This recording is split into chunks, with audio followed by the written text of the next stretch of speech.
Good morning, good morning, good morning, everyone. I don't even know if I'm looking in the right direction or if I'm looking at the camera. I can never figure this out. But anyway, January, not 19, sorry, January. So let's do that again. January 2025. Wow. Who knew that we'd ever reach January 2025? I mean, that's amazing. All right, so before we begin, excuse my coughing. All right, so before we begin, first of all, I'd like to say good morning to Great Eagle, who is, as always, standing by my side. I'd like to say good morning to Chris. I'd like to say good morning to all of you. And I have a friend here with me, Mary Lou. Say good morning, Mary Lou. Good morning. She's waving at you. She's not in front of the camera, but she's good morning from Mary Lou. We're going to have a really great show today. I'm determined. I am determined. I want no negativity. I'm happy to take your questions. I'm happy to answer your concerns. But just let you know, I am not in a negative mood in any way. I'm rarely in a negative mood anyway, but it's going to have a very positive show today. Now, I'm laughing because, we had Christmas. I had an amazing Christmas, an amazing, amazing, amazing Christmas and New Year. I was sick. Really sick for a few days just before Christmas. And I just started to pick up in enough time on Christmas Eve to start to prepare the trifle. And I do the trifle in two parts, you see. So I do the bottom part of the trifle, and then I do the top part of the trifle. Well, then it's in three parts, thinking about it, because then I put the topping on the trifle. So luckily, even though I was struggling, we were sick. Samantha was sick. I was sick. Reese was sick. Oh my gosh, it was in retrospect, it was not quite funny, but it was a bit, and I know many of you have been sick too over the holidays. But we went to see a concert with Reese and with his school. It was his school orchestra, and we sat for 3 hours actually. We sat there. The chairs were so hard. My daughter whispered to me at one point, "This is the last time you're going to come to one of these, isn't it?" And I was tempted to say yes, but my grandson took part for about 5, maybe 10, 15 minutes. He played a duet with another kid, but most of the concert was for the older kids. So Reese didn't sort of participate for most of it. Of course, I will go next year. I'll make sure I take a cushion, and I might take a book at some point. No, I'm not. They were so good. The kids were so good. They tried so hard, and it was lovely. And then we left there and we got in the taxi, and all of a sudden, as we got in the taxi to go home, he started to shiver and shake, and I'm not feeling very well, and one thing and another. And by the time we got home, he had crashed. He went from, "I'm okay, I can play my little piece of the duet," crash. And he was shivering and shaking. We put him to bed. We gave him some medicine. And the next morning, he felt a little better, but Samantha went crash. And within 2 or 3 hours, I went crash. So I don't know what we picked up there. I have no idea. I don't want to think about it. Oh, but Samantha and I had to take it in turns. Luckily, the both of us were there. She would spend a few hours in bed, and I'd be struggling with Reese, and then she'd get out of bed, and I'd get into bed, and I'd have a few hours. And we were like this for about, 5 or 6 days, but it did not ruin our Christmas. As I say, we started to feel better. And I want to hear from all of you out there, what was your Christmas dinner? If you decided not to cook, or if you're on your own and you couldn't be bothered to cook for yourself, or, I want to know what's going on with you, whether it was a good thing or not a good thing. My friend Dean, if he's on, I don't know if he's on this morning, sent me a picture of, he calls it his Christmas cake, but it's really my Christmas cake. Well, it's my recipe, but he made it. and it looked delicious. But he sent this picture to me 2 or 3 days ago and he hadn't cut into it yet. What is he waiting for?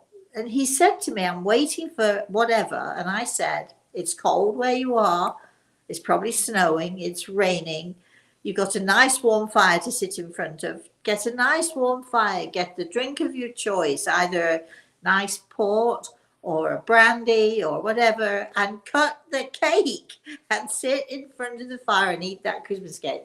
Now, I've made Christmas cakes and they'll last years. I've never let them last more than 2 years before I can't resist them anymore. But a really good fruitcake, and here's the thing: when the Brits talk about fruitcake, we really know what we're talking about. We're talking about really, really good fruitcake. When Americans talk about fruitcake, not so good, because they don't. It's usually dry. It's moist. I'm going to have you all shouting at me now. I know. I'm going to have people. The worst ever fruitcake I've ever eaten, and I love Italian food, so anyone is out there listening, don't take this personally, but the worst fruitcake I've ever had was Italian fruitcake, which is so dry, it's when you cut it, it's almost like sawdust. When you cut my Christmas cake, it's like a delicious, soft, moist, almost a pudding, but not quite a pudding.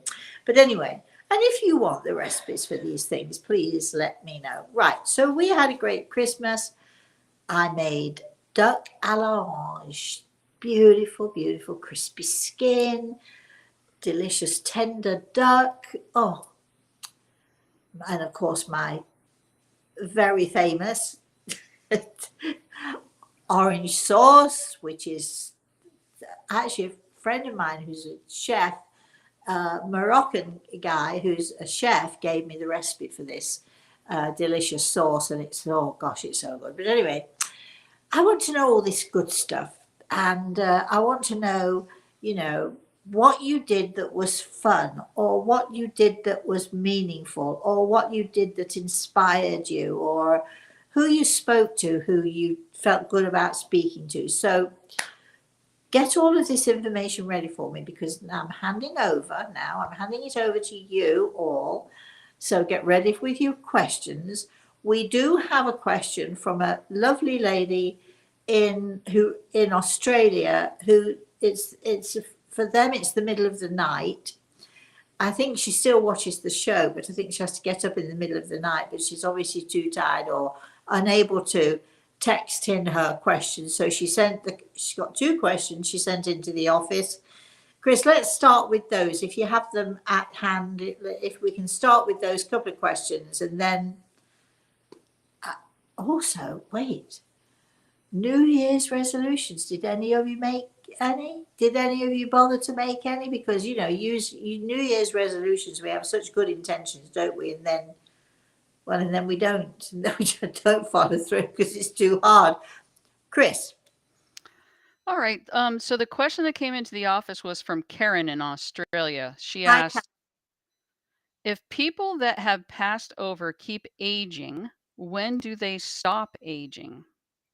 Okay, so the the only people that I've ever seen aging are kids who might decide that they want to get to a certain age or a certain type of maturity. And I've actually seen babies who I've then seen as grown men. One such comes to mind. He wanted to be a doctor, and it's not a physical thing, so we're not aging in a physical way necessarily. We're aging in a mature and in a spiritual way, and sometimes those kids choose to show themselves now as in a way that we would understand. Now they are grown, or now they are adults, or we're not looking at them as babies anymore. We're looking at them as somewhat more mature.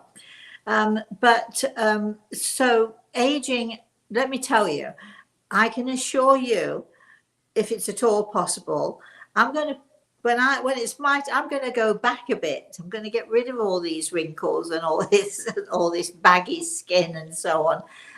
But The etheric body is not physical, so we don't have bones that creak, we don't have skin that wrinkles. We age in a very different way. We age in maturity, we age in our spiritual growth. And so when we talk about, aging, that's really what we're talking about. I think there was a second question, Chris. Yes, Karen asked, I believe, or she stated, I believe we have a choice to be reborn. Is that right? Well, if you mean by reborn, coming back to this earth and doing this all over again, yes, we do have choices. We do have choices. Perhaps they're limited choices. I think certainly I've heard people say that they've chosen to travel. And when they're talking about traveling the universe, I have, heard people saying, Gregor has told me, yes, if you choose to come back to this earth and do this all over again, um, it's not necessarily that you're coming back to the family that you know or the area that you know.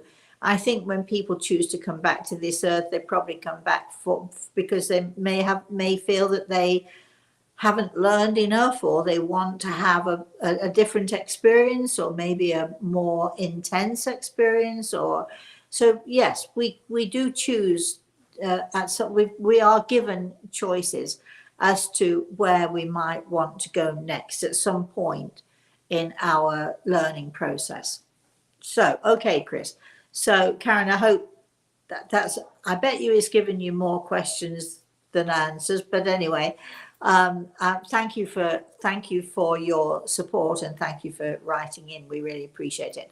So Chris, who's next, my So dear? Dean has responded to you. He's laughing and he says, I am waiting for just the right time. Things are hectic here with puppy sitting. So I wanted to have it when I can totally relax and enjoy.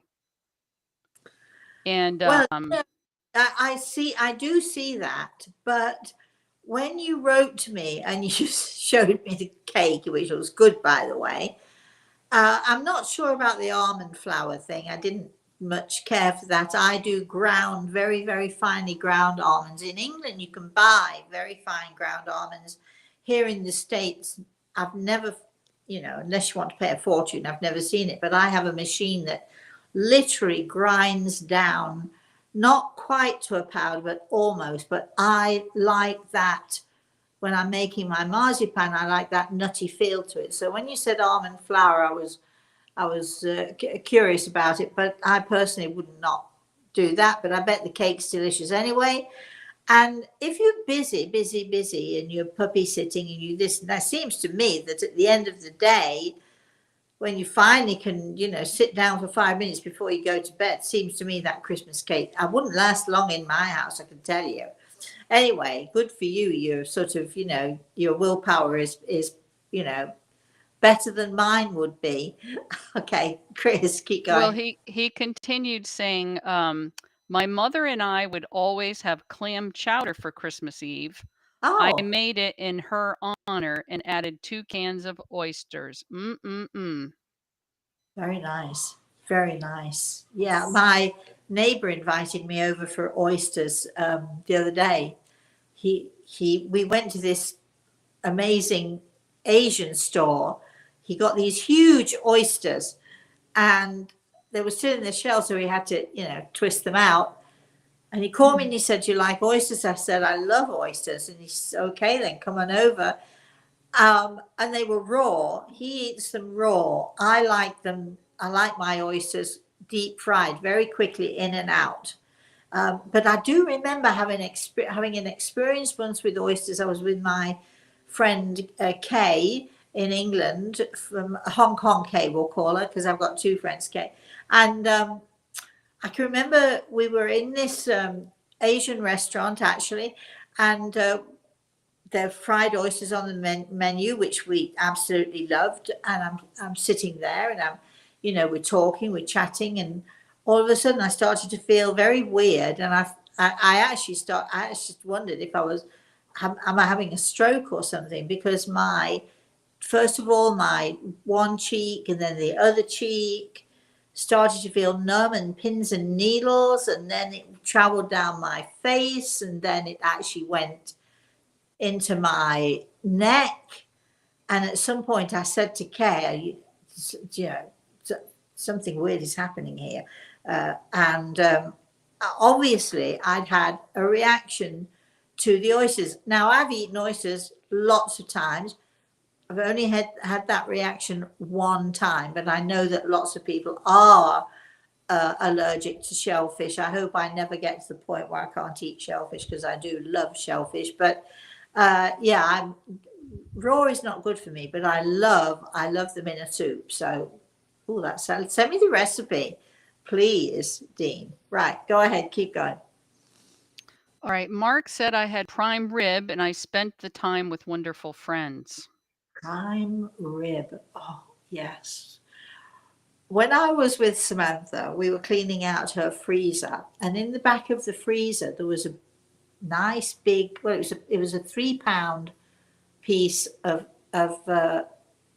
it actually wasn't prime rib. Now, what was it? It was oh gosh. Anyway, it'll come to me. But it was I thought it was prime rib, but it was actually from the steak area. It'll come to me. I think it was like a New York strip, but in a big piece. I thought, how am I going to cook this? Now I have a fabulous recipe, which is my own, which is very weird, but I make a kind of clay and wrap my meat in that. But this time I got greaseproof paper and wrapped the meat in it sort of 3 times. I wrapped it nice and tight and then wrapped it in foil, and they cooked it in a slow oven at about 225 or something for 3 or 4 hours. Took it out, unwrapped it, put the oven up to 400, 20 minutes. And my grandson, who doesn't really like beef because he thinks it's chewy, he came in. I'd just taken it out of the oven, and Samantha's hovering there, and she's saying, "Can I have a piece? Can I have a piece?" And I'm saying, "No, you have to leave the meat to rest. Otherwise, it'll just bleed out all over the place. You have to leave the meat to rest for like at least 15, 20 minutes." But then Reese came in, and there was just this little piece at the edge, and I cut it off for him. And I said, "Do you want to try this?" And he put it in his mouth, and he said, "Mmm, mmm," and that's all he said. So, good for you. Nice, nice. But you had that for Christmas Day, which I know a lot of people think that in England we have beef, roast beef for Christmas Day, but actually we don't. Roast beef is a regular, or used to be a regular Sunday roast.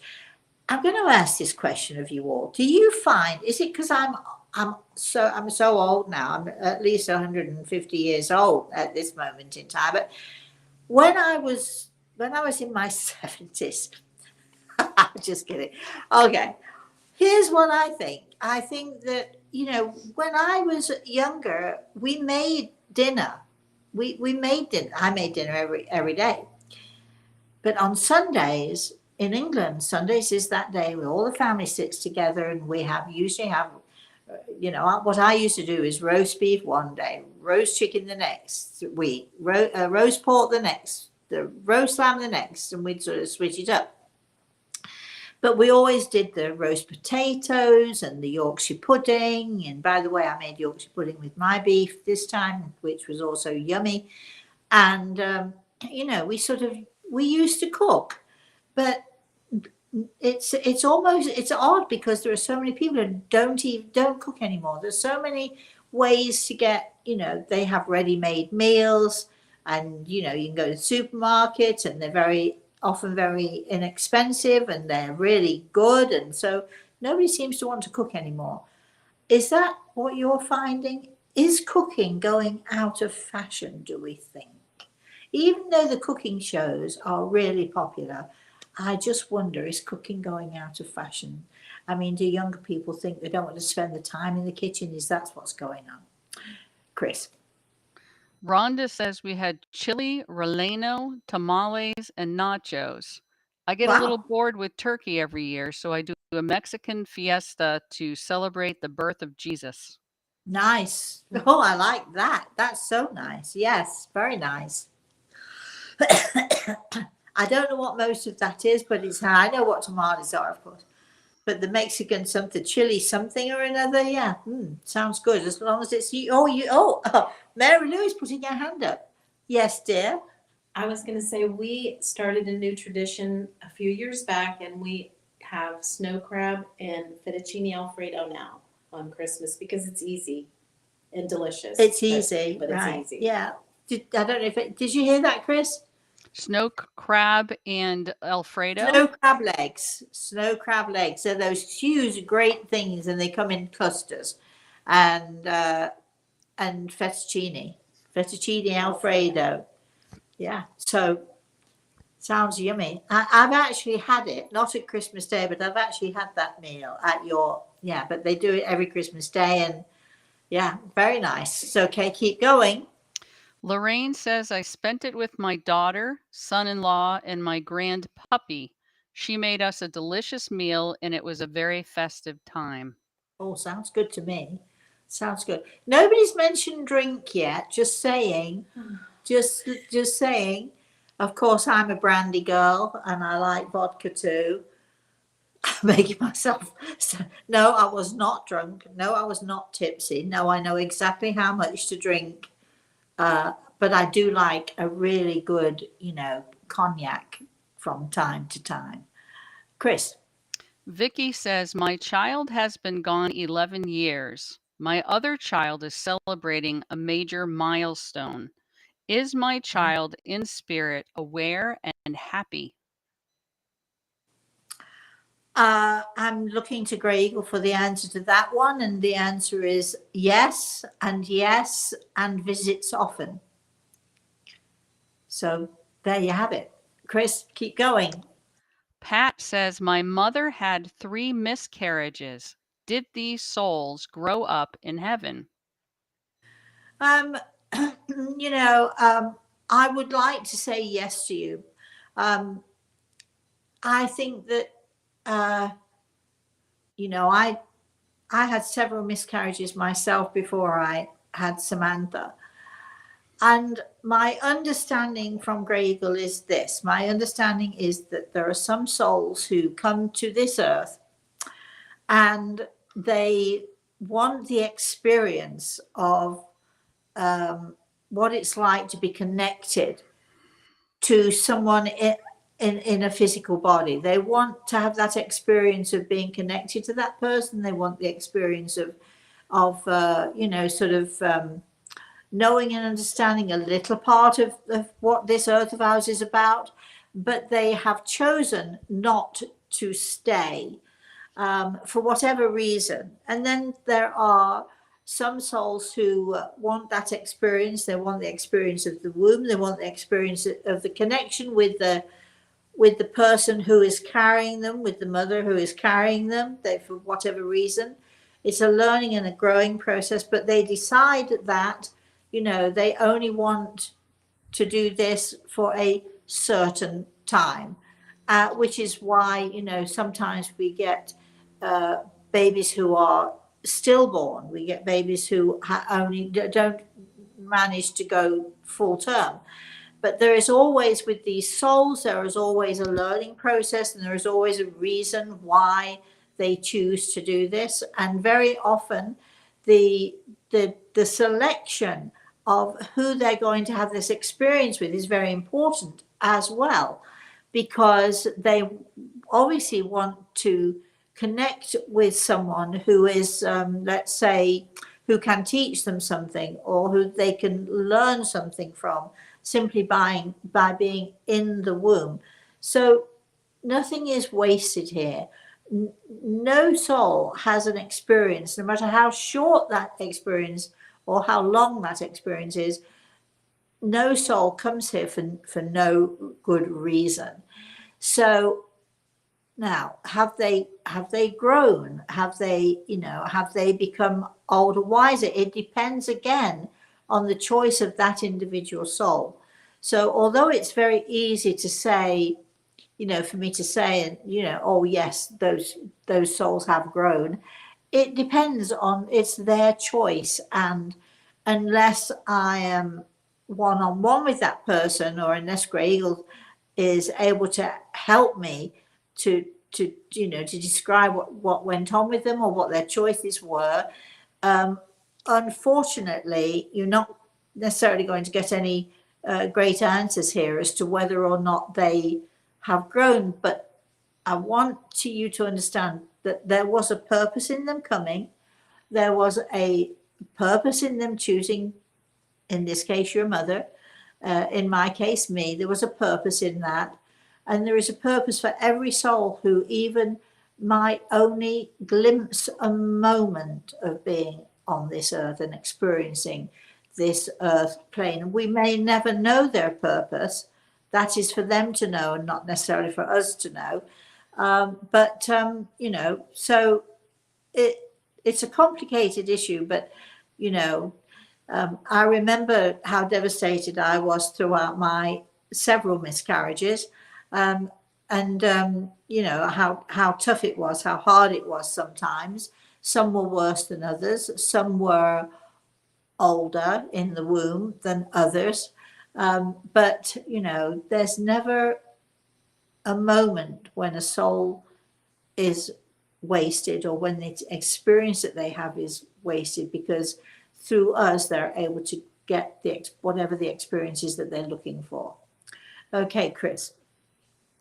Judith says we had ham, sweet potato, souffle, dressing, and much, Ooh, much more. I was with my wow. entire family. We exchanged Wow. gifts, took pictures, and enjoyed each other's company. It was very enjoyable. Oh, I'm glad. I'm so glad you had a good Christmas. I'm really glad you had a good Christmas. Ooh. Exchanging gifts too is always fun. We have a tradition in our house. It's my tradition. I started it when Samantha was teeny tiny. We always hold one gift back. So on Christmas Day, we give the majority of the gifts. But anyone who's at my house on Boxing Day, which is the day after Christmas, anyone who is there gets a Boxing Day gift. So when we're all sitting down to breakfast, sometimes I've had 15, 20 people there.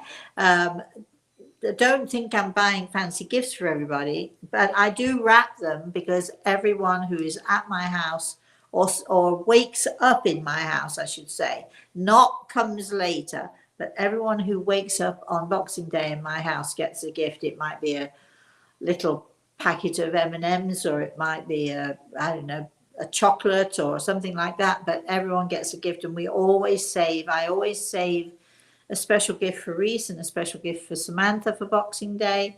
And of course, now she's taken up the tradition. It's up to her to take that tradition, so she's bringing it to her child. But that's what we do. I always felt, Boxing Day could be a bit of a letdown. You've done all the stuff, you've had all the food, and now you're eating the leftovers, and it's always so. So this is why I started the tradition when my daughter was a very little girl. I'd love to hear if any of you started your own traditions. Chris, keep going. G. Ravi asks, when the people are reborn, do their souls remember the family members of their previous birth? Okay, I'm not quite sure here, because we've used that term reborn. And I'm assuming from when you talk about reborn, I'm assuming that you're meaning reincarnation. And of course, you should never assume, what is it they say? If you assume, what is it? Something about an ass makes of me, or something like that. Should never assume anyway. So when you're talking about being reborn, I'm wondering if you're talking about reincarnations, because there are many ways of being reborn. Some people think that when we die, we're then reborn. We are, we leave our physical body behind. We take our etheric body with us. And when we pass into the spirit world, many people look at that as being reborn. I actually see it as continuing birth, continuing our lives. But a lot of people in the faith that I grew up in, which was the Baptist church, when you become baptized and you're sort of raised up out of the water, they call that being reborn, or reborn into Christ, or reborn into that spiritual sense. So if you want answers, you've got to be very specific about what you're asking me. So do you mean reincarnation, or do you mean a different type of rebirth? But what was the question, Chris? The question was, Sorry, I know when you have to scroll down. when the people are reborn, do their souls remember the family members of their previous birth? Okay. Oh, thank you. So I'm assuming that you mean reincarnation, and most people do not. Most souls do not remember.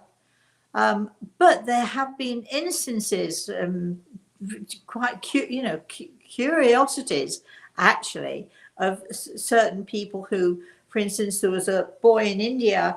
He lived out in the country somewhere or another, but he knew that somehow or another he knew that he belonged in the city. And there are documentaries about this sort of thing. And he decided one day, he was only 8 or 9 years old, and he decided one day that he was going to walk, and he walked into whichever city it was, and he went to this particular store where in his previous life, we think, it's up for debate, but anyway, in his previous life, the man who owned the store with his wife was they were his parents from his previous life. Now, the way that this boy died, he had wounds to his head.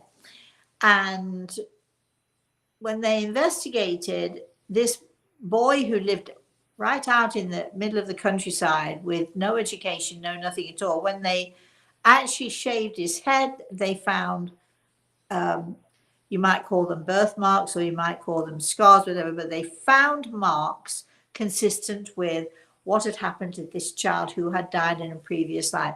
This is when we start to go this is because you know it's a fascinating subject, don't you think? Anyway, but so I don't know the answer to your question. I think some people might, but the majority do not remember. Chris. Mikey asks, why do you feel some loved ones more than others who have passed? Well, maybe it's because they're closer to you, or you're closer to them. Maybe it's because they want you to get to know them. Sometimes it's because, oh, that's interesting. Sorry, my dad just turned up here. My daddy just turned up, and interesting. And somebody else in my family who I've never seen before. I think I'm catching brief glimpses. I have to check that out later. I forgot what I was talking about, but it depends on why someone's trying to get hold of you. It depends on the relationship between you. It depends on how much they're doing other things and maybe have left behind, you know, the majority of the stuff from this earthly life that they led. It could be, you know, dozens of things. I mean, why do friends come to your house and then all of a sudden, for no reason or no apparent reason whatsoever, stop coming? Why does that happen?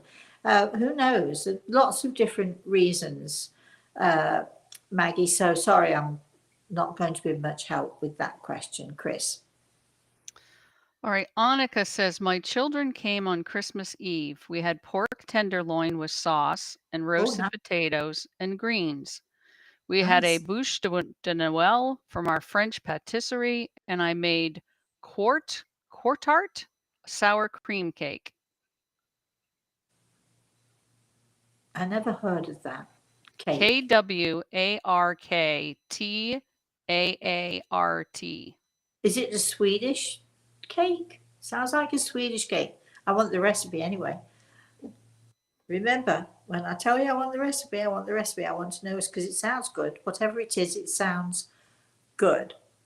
I've got this odd cake that I make, which is, oh my gosh, it's so delicious because it's not really a cake. It's more of a pastry rings that you stack up, but it's called, I'm going to get the pronunciation wrong, but it's called something like a canella or something like that cake. But you make these rings dinner plate size, then you have to cook each one individually.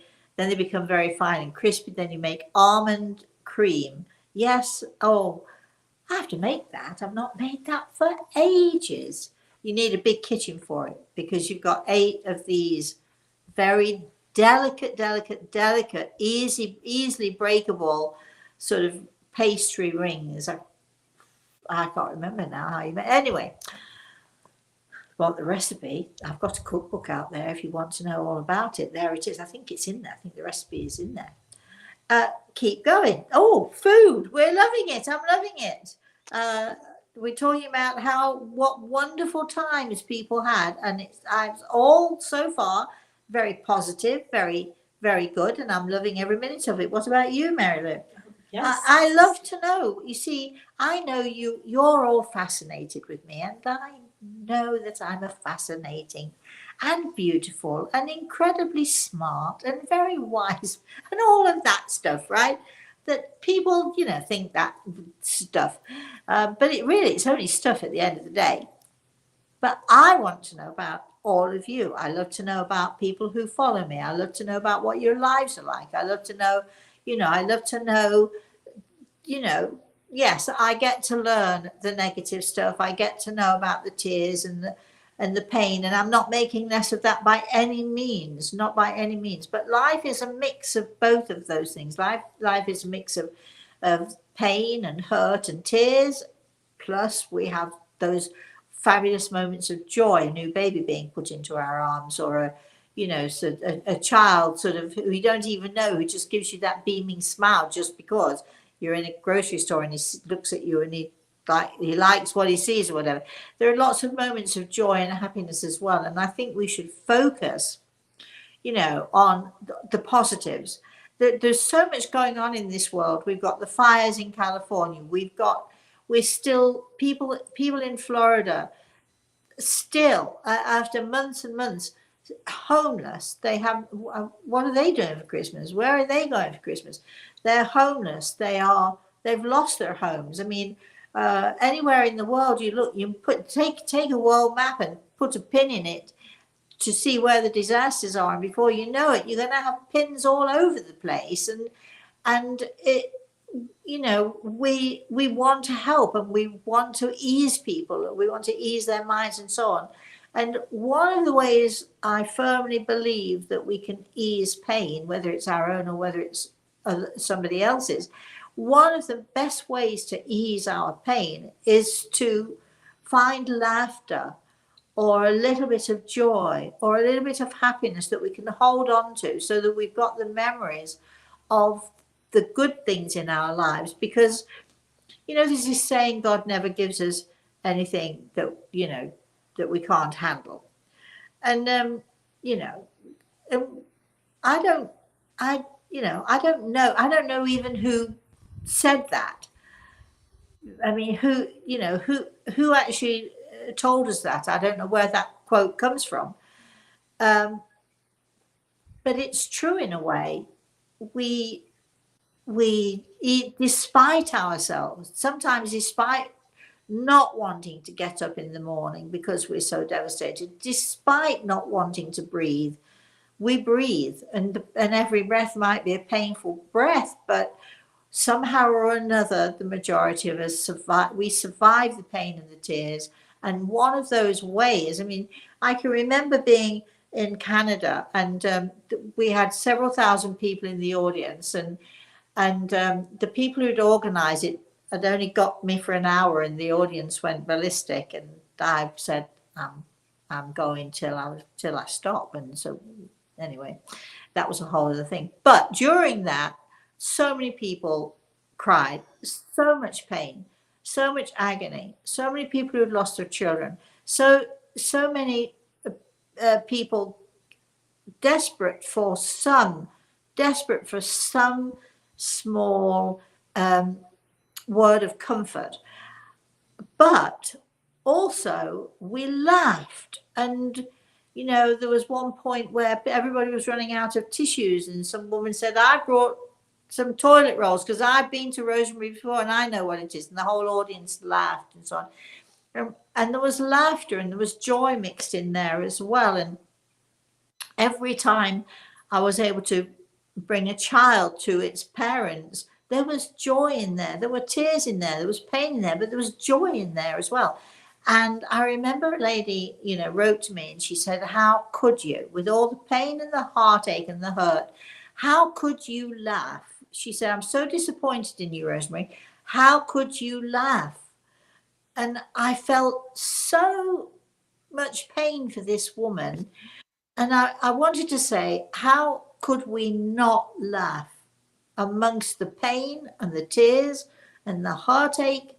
How could we not somehow dig deep and find a little laughter, a little joy, something to give people hope and something that gives people the will to keep going and to find the joy in life? And that's what we're doing here, and we're finding the joy in life. And I think it's so important that this world of ours is sort of going through such craziness, and there are people with vitriol and nastiness and meanness, and you're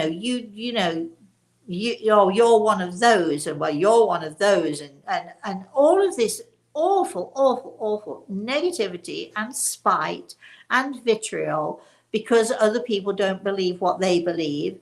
And it's time to get a grip. We need to stop this. And the only way that we can stop the vitriol, that we can stop the negativity, the only way we can do it is by talking about that delicious piece of roast beef you had, young man, or that, amazing cake. I don't know what it is, or even I can't even remember how you pronounce it now. But anyway, the only way that we can combat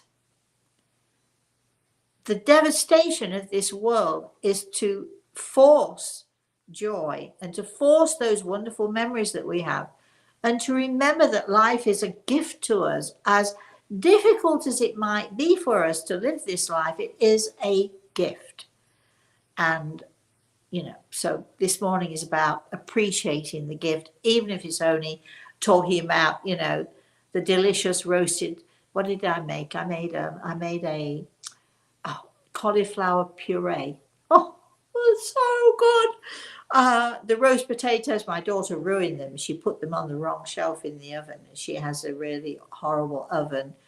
But we ate them anyway. We just ate the middles out and the crispy bits that weren't a little burned on the edges. We didn't care because we were feeling better. We'd been sick and now we're feeling better. And now we have this beautiful meal and we have friends who are sharing it with us.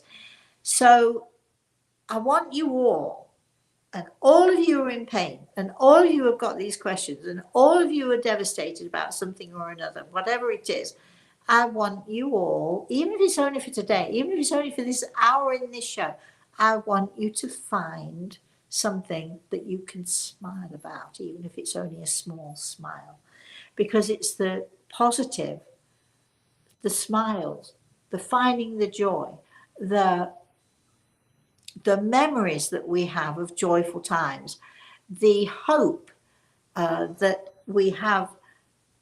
We are human beings having a spiritual experience, and I like to add to that quote, hopefully in a spiritual way.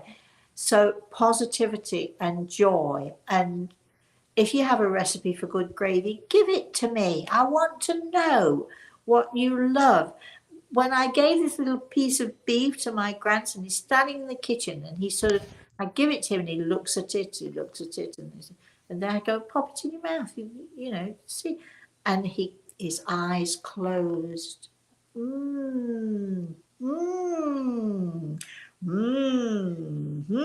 It's like, what a joyful moment in the middle of chaos in the kitchen. A joyful moment. And that's what we're all about this morning, finding joyful moments. Chris. Rhonda says, I also adopted or rescued a black Labrador for Christmas. Oh gosh, I'm finding it so hard not to be envious of you. How wonderful. Now that's joy, right? How wonderful. I've been going back and forth and back and forth and back and forth. I really miss my puppies. My house is empty without them. Luckily, I see them fairly often, in my way, of course. But you know, there's something about walking into a house and there's nothing in there. There's nobody there to greet you. There's, you know, it's and don't misunderstand me. I don't mind being on my own at all. I love my own company, but you know, there's nothing nicer than, you know, whether it's a kitten or a puppy or whatever, you've got someone to greet you when you come in. I mean, you know, so I do miss that, and I do hope that you have every joy with this little puppy, and I'd love to know what you've called him. That would be nice too. Chris. Mark has a question for Gray Eagle. When our friend Jesus appeared several weeks back during our live show, how does he revere Jesus? Do they have discussions? Mark, you've used the word revere.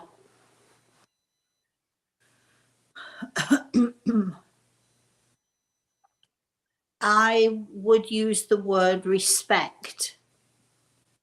They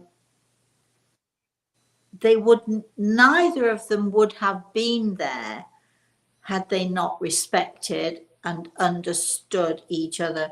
And another point I would like to make, I remember this wonderful family from India, and they lost their little girl, and I know that, I think it was the first question that was asked.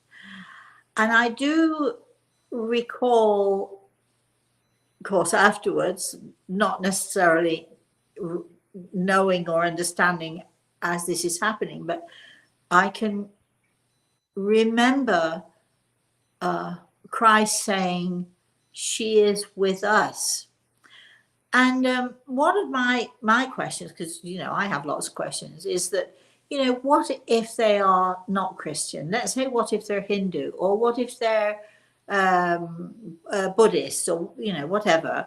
Because Christianity is a very new religion. I don't know if people understand that, but it's a very new religion. And I hate the word religion, because the word religion means something different to everybody. But Christianity is relatively new in the scheme of things. There are much older, using the word religions, faiths, beliefs that go back way beyond the Christian beliefs.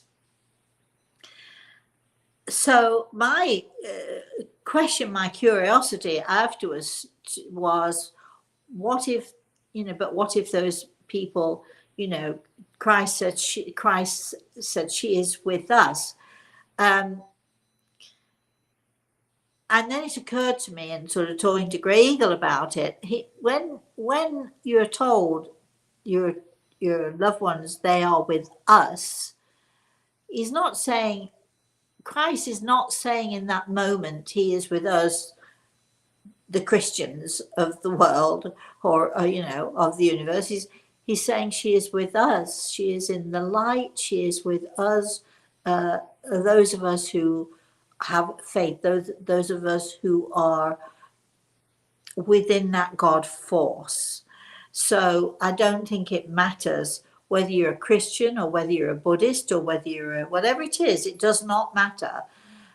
When we learn about the universe, and when we learn about the many universes, and when we talk about that God force, it's that God force, whether you call, here's the thing about also saying God. Some people say Allah, some people say whatever, you know, the you know, the Buddhists have their idea, but the word God is only dog spelt backwards, just so you know it. So when we talk about God, we're not talking about God in as our Christian God necessarily. We're talking about God as an all-powerful and as an all-compassing. And you can call, you can call God dog if you want. You can call whatever you choose to call that amazing and incredible and spiritual and all-encompassing power, that power for good, whatever you choose to call it. When we are told he is with us or she is with us, they're talking about a greater understanding than ever we on this earth can use. Of course, we human beings, we love our labels, don't we? We like to, we like to label things, but I think within the universe and within that God force, the labels don't count. There are no labels. So, so does Gregor revere Christ, respect, love, understanding? That's what they have, and they came together. It was certainly nothing to do with me. It was certainly nothing to do with my wishes. My grandson had asked me before the show. We were talking about. He's fascinated as to how we do the trance work and what happens then. And at some point he said to me, Mosey, do you think that Jesus will be there? And I said, this is about a half an hour before we're getting ready for the show. And I said, well, wouldn't that be wonderful? I would love it, but he's never been there before during this, but wouldn't that be wonderful? And again, it occurred to me afterwards, maybe it's because we asked that there he was. I remember my first, overseas consultation with a lady in California, and she had her questions ready. The last question was, can you tell me about my angel? And I'm thinking, to myself, I'm going to ignore that, because at the time, many years, I didn't know that much about angels, and I thought, anyway, so we did it, and her mother came through. She had a fabulous consultation, so on and so forth. And then then I made the mistake of saying, is there anything else, you'd like to ask me? So he didn't ask my last question, which was, what about my angel? And those of you who know me, have read my books, you'll know this story.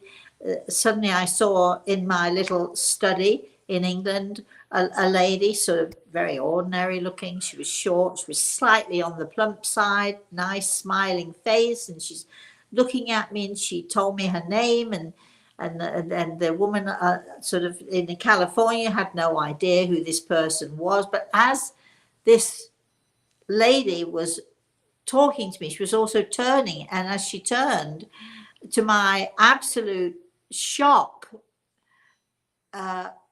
I saw her wings, and I'm describing this to the person on the phone, and but at the same time I'm thinking, what is going on? And I remember this beautiful angel saying, joy, oh greatest of joys, that he has finally asked for me. So maybe it was because we asked that Jesus was there. Maybe he had every intention, I don't know, because we all know he's been popping up a lot lately.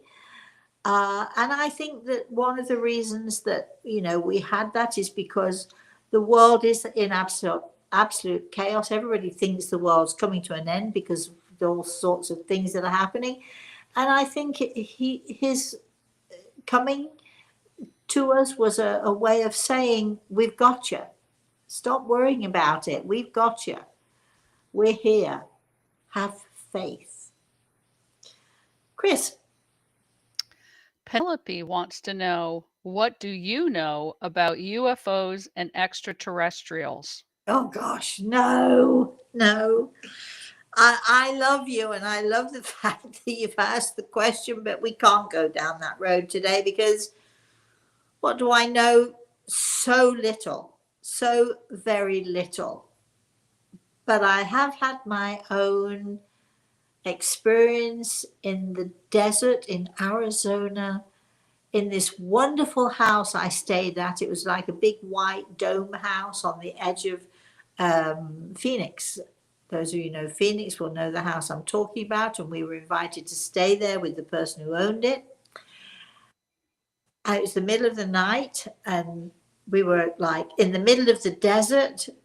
And yes, did we see something in the sky that we couldn't figure out? Absolutely. Was it a UFO? I don't know.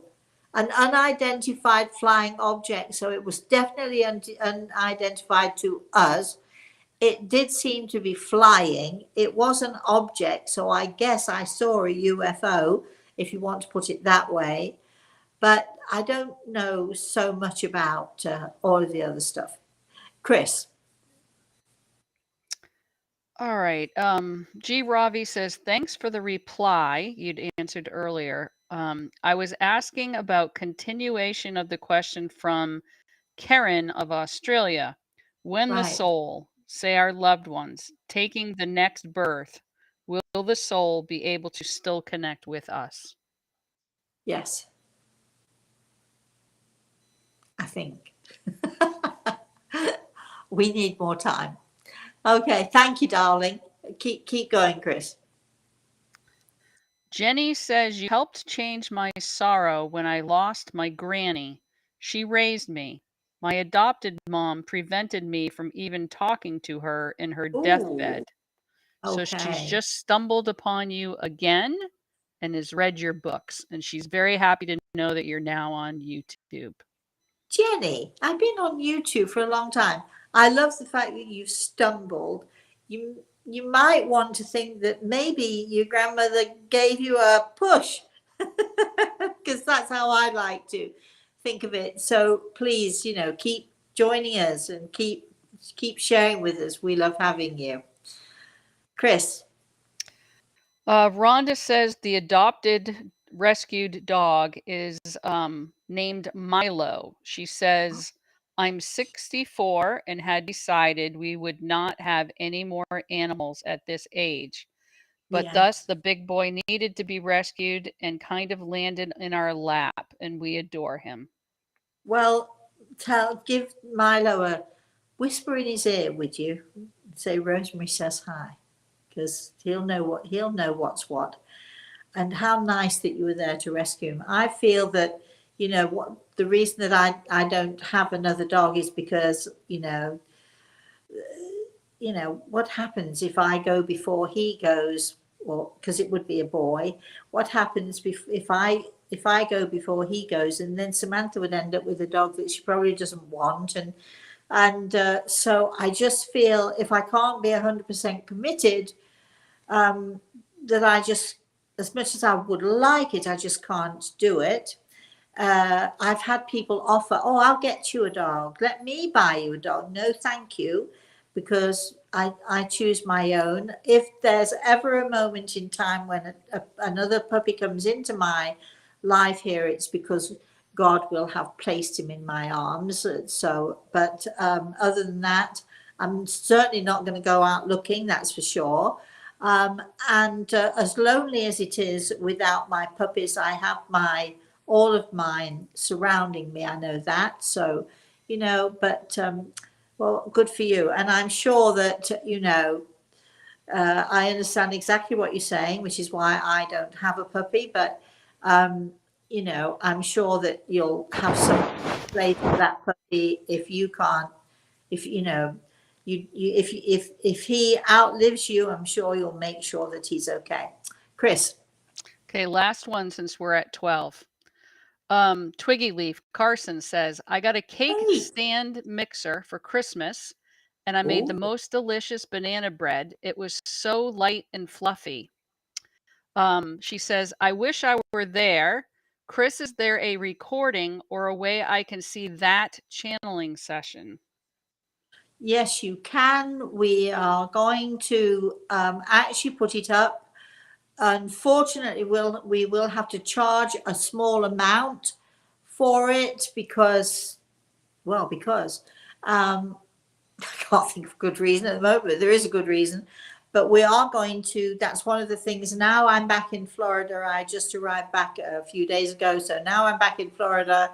You know, we're going to get all of that set up. So if any of you would like to see that or connect with it, and especially those of you who were there, I know that we've had quite a few people say, can we have a copy of it? So, you know, it will be out there, and as I say, there will be a small charge for it. And hi, Carson, nice to have you back here. And I bet you're making the most of that fabulous mixer that you had for Christmas. Very nice, very nice. All right. Okay, that's it, guys. See how positive and happy and wonderful and light and easy this show has been? I want you to continue with this during the day. I want you to think about all of the positives in your life. I want you to, you know, I suggest to people, especially people who are feeling depressed or feeling unhappy, or there's a situation going on in their lives that they're not happy with. I suggest that, you know, before you go to bed at night, take out your pen and a piece of paper and write out 10 positives, 10 things that you could be grateful for in this world of yours. It will help you to feel better. It will help you to feel lighter, and it'll help you to remind yourselves faith is easy to say you've got it, but it's not so easy to live it. So try living your faith, everyone. Thank you for joining me. Thanks, Chris, for doing a great job. Thanks, Mary Lou, for being here. Thank you, everybody. Especially thanks to Grey Eagle here. And please, everyone, have a very, very blessed rest of the day, and have a very, very blessed weekend, everybody. Rest of the weekend.